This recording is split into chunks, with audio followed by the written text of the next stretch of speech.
La campagne de pulvérisation édition 2022 pour la lutte contre le paludisme a enregistré un taux de couverture de 199% à Sakassou.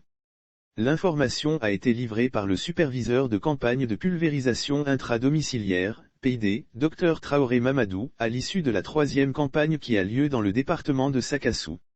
La troisième édition de la campagne de pulvérisation pour la lutte contre le paludisme, qui a duré 20 jours, a enregistré un taux de couverture 199%, a déclaré Dr Traoré Mamadou, cité par l'agence ivoirienne de presse, ce samedi 11 juin 2022.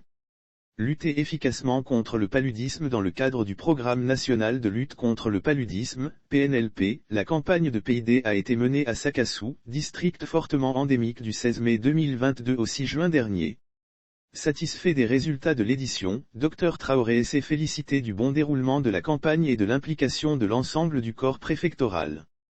Selon la directrice régionale de la santé, de l'hygiène publique et de la couverture maladie universelle de GBEK, Dr Touré Fatoumata, l'objectif de cette troisième édition de la campagne de PID est de lutter efficacement contre le paludisme à grande échelle, tout en éliminant les moustiques aux fins d'enregistrer 0 cas de paludisme dans le département de Sakassou, avec un taux de couverture de 100%.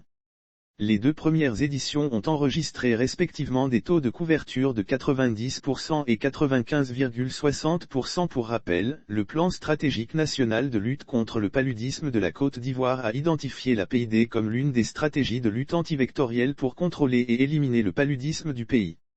Il prévoit la pulvérisation des structures et la protection des populations les plus vulnérables au paludisme que sont les femmes enceintes et les enfants de moins de 5 ans. Lire aussi Côte d'Ivoire /